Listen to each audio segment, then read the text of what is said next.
Now, we're going to introduce our main strength training circuit. We're going to start with a banded pull apart. We're reinforcing the posture, training the muscles of the rotator cuff, the upper back, making sure that we have healthy, strong spines, healthy, strong shoulders.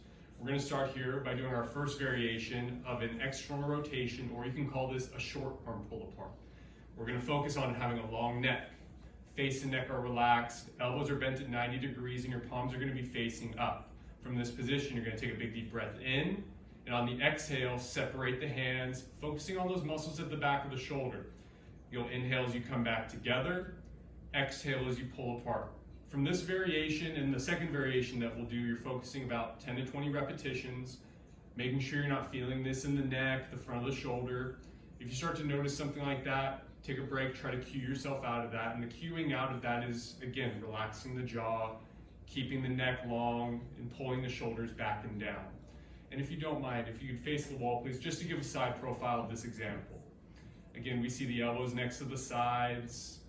We're just externally rotating at the shoulders, so nothing should really move. This is a very subtle range of motion we're going through here.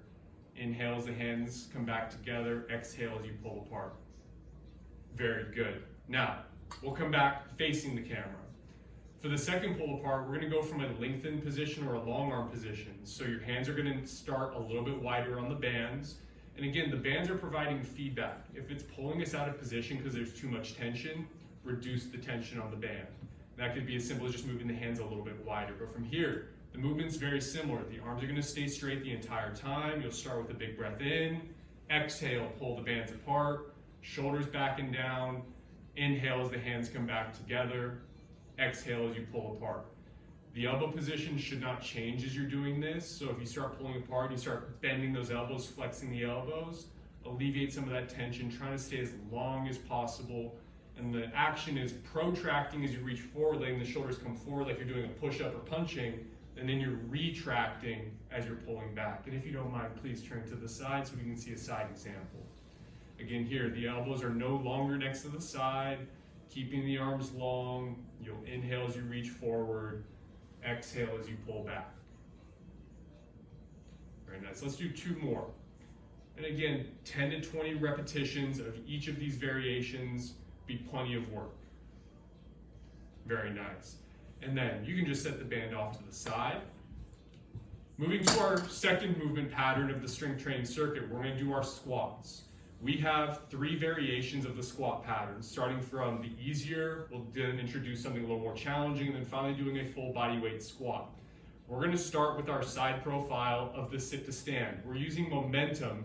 This is just like you getting up out of a chair. I want you to sit down to the chair nice and slowly, and you're actually going to rock back into your seat. Your arms will come back, and now you're going to rock yourself forward, shoot the hands up. I want you to have as much momentum as possible. We'll go ahead and do 5 of these repetitions from the side, sitting down nice and slow, just like you would to a chair, rocking forward, shooting those arms up.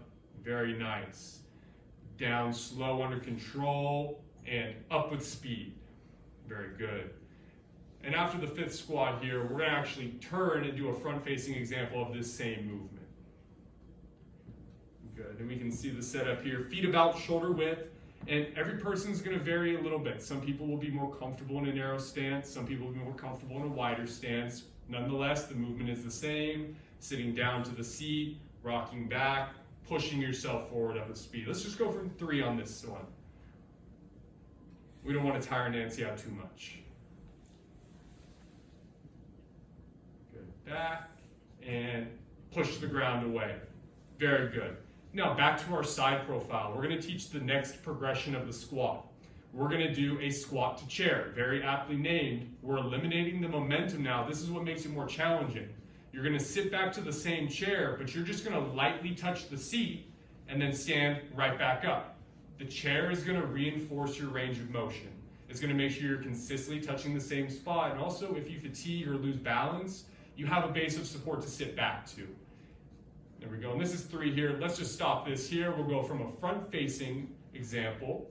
Same setup, feet about shoulder width. You might be wider, you might be closer, toes might be angled out a little bit. That's all okay. Nonetheless, you'll sit down under control, touch the chair lightly, stand back up with speed.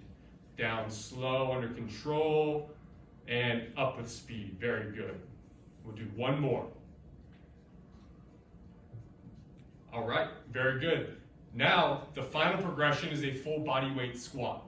What I'll have Nancy do is coming up back from the side profile, she'll stand up to her chair, but now I want her to take a big step forward. We no longer have the chair. This is going to allow us to go through a greater range of motion, okay? But be mindful, make sure you're comfortable where you're positioned. You're gonna sit down as low as you feel comfortable. Hands can go out in front of you to counterbalance if you'd like. Very good, and stand back up with speed, down slow under control, up with speed. We'll do one more from this profile. It will come back front facing. Show 3 more examples here. Very good. Great balance. Your weight will be balanced in the middle of the foot and slightly on the outside of the shoe. That'll make sure the knees don't collapse in together. Okay, now to do a little bit more squatting, we're going to show a further example of how to progress these movements, and we're going to add weight or external load. Over to the side here, we're going to have Nancy grab her kettlebell. Perfect. And we're going to go back through all 3 progressions. We're just going to go from the side profile. Let's go from the side profile of all 3 just so we can see where the weight is positioned. We're going to start with the sit to stand. Nancy's holding a kettlebell in what's called the goblet position. The weight will be about center of the chest height. Elbows will be close to the side. The weight, I don't want it collapsed into you where it's making you fall backwards, but I also don't want it punched way out in front of you. It's going to be too challenging to hold. But starting with the sit to stand, we're going to go all the way down to the chair with the weight. You're going to rock back into your seat, and you're going to use some momentum to stand yourself back up. We're going to do 3 repetitions here. Down to the chair, rock yourself forward, and we'll do one more sit to stand. Very good. We're going to pause for a moment. Nancy's going to catch her breath. Now, the squat to chair with weight. Same thing. We eliminate the momentum where we're rocking back and forth. Weight stays up at the chest, it will not move. You'll sit down to the chair, lightly tap the seat, come right back up. Very good. Again, 3 repetitions here. Very nice. One more. And then Nancy finally will take a big step forward. We're doing a full goblet squat. Weight, again, stays in the same position. We can now increase the range of motion, sit a little further down. Very nice. Again, weight stays balanced. Middle of the foot, slightly on the outside of the shoe. And after this last squat, we can go ahead, bring the weight back down to the waist, take it off to the side. Very good. And that was our squat progression. Now, moving on, we're going to do our hinge. This is, in some ways, the opposite of a squat. A squat, you're going down and up. A hinge, your hips are going back and forth. This is like a deadlift movement, like you're picking something up off the floor. We're going to start facing me here. The way I like to cue this when we're learning body weight is starting off, feet will be underneath the hips. Generally, the stance will be a little narrower than your squat. I want both hands gently clasped behind the back. This is to reinforce the posture of your shoulders. This is a movement where naturally people will start to flex or bend forward at the spine. We don't want the spine position to change as you're doing this movement. From the base of your tailbone to the top of your skull, we want to keep that in a straight line the entire time you're doing this movement. From here, the setup, you're going to squeeze your butt nice and hard. Your knees are going to be softly bent, but the position of your knees will not change. We're going to start by doing 5 body weight hinges, pushing the hips back, getting a big stretch in the back of the legs. Your chest will drop to the floor, and then you're going to push your hips forward, squeezing your butt to stand yourself back up. It's going to be very natural for your low back to take over on this movement, but again, we're keeping the spine in the same position the entire time.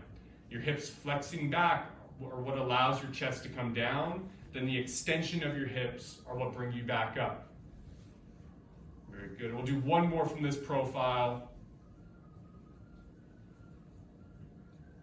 And now we'll do a side angle. Same thing. Now you just get to see it from this perspective. Again, hands gently clasped back. Your shoulders will stay in the same position.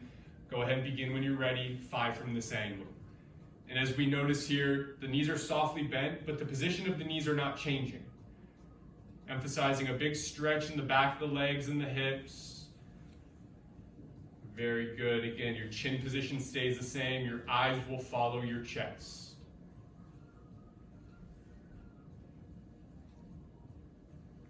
Very nice. And as we did with the squat, we can progress this movement pattern with weight. We're gonna go ahead and have Nancy grab the same weight she used for her squat. The difference of the positioning on this weight when we're doing the hinge, because we're bending forward, I want that weight to be fixed to your chest. Regardless of what you're using, I don't want there to be any space between your chest and the weight.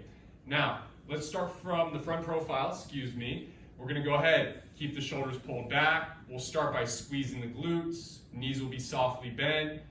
Again, we'll initiate the movement the same way, pushing the hips back, big stretch in the back of the legs, and then push the hips forward, stand up tall. Because we have weight, because Nancy's already done a lot of work, we're just gonna do 3 repetitions from this angle, and we'll do 3 repetitions from a side angle. Very good. Again, here's the setup. Nothing changes. If you add weight to an exercise and the form or the quality of movement changes, take the weight away, make sure you master your body weight before adding any external load. Very good. Hips go back, big stretch in the back of the legs, and push the hips forward to stand up, and notice her spine position stays the same the entire time. Very good. Now, we are all done with the weight. We can get that out of the way. And now, moving on, we can get the chairs out of the way. We're gonna come over to our bands that are set up on a stable post. We're gonna start teaching our Pallof Press. We have 2 different tensions of band over there. We're gonna start with a lighter tension. So if you have multiple sets in your home, this movement does not need a lot of tension, but Nancy's gonna demonstrate inside hand is gonna grab both handles. Your outside hand will then cover off and secure the bands in both hands. You'll bring the bands to the center of your sternum. From this position, you're gonna squeeze your butt, ribs down, eyes straight ahead, very good posture. This is an anti-rotation exercise, meaning the band is going to try to rotate you back to where it's attached. You're going to fight against that resistance. From here, you're gonna take a big deep breath in, exhale, press the hands away, fully extend, and you will inhale, pull the hands back to you. Exhale, press away, inhale, pull back to you. And Nancy's gonna do 10 repetitions on this side, and this is a 2-sided exercise, meaning we'll do a certain amount of repetitions here, could be 5 to 10, and then we'll reverse the position facing the other side. We are focusing the muscles on the inside hip, pairing with the muscles on the outside of your abdomen. So the inside glute and the adductor and the oblique of the outside. Very good. Again, inhale as you pull the bands back in, exhale as you press away. If you notice that the band is pulling you off of that center line, it's a little too challenging, just move your way in a little bit. And if you're finding it's too easy, just work your way out from that attachment point. And just so Nancy's not pressing into the wall, we're just gonna demonstrate this one side. But again, be mindful, you will do this facing one direction, you will turn around, and you will set up the exercise the same exact way. Okay, now, moving on to our banded row. Again, I alluded to, Nancy has 2 different band options over here. She's gonna move to her higher tension bands because this movement's gonna be a little bit stronger. From here, you're gonna back up, again, making sure that band is attached to something secure that's not gonna move around or roll on you, or the band might slip off. From this position, we're doing the banded row, where we're pulling the bands back to you, just like you're rowing a boat. Your knees are gonna be softly bent, your hips will be bent as well to make sure you have a secure base. From this position, you're going to pull the bands back to you, and I like to cue elbows to your hips. We want to pull the shoulders back and down. Let's pause in this position here. This is a great position to look at. Elbows are next to the ribs, face and neck are relaxed. Now you're going to inhale, let the arms straighten out in front of you. Exhale, pull back to the same position. Inhale as you reach out, exhale as you pull back. Very good. We're going to do 10 repetitions here. And if you'd like to alter the position of this exercise, you can put 1 foot back behind you. That might make you feel a little bit more stable. If you are doing this, I like to coach it or teach it, switching your feet back and forth. If you're going to do 1 set on this leg, make sure the next time you do this exercise, you go to the other side. It's just good for the sake of balance and symmetry.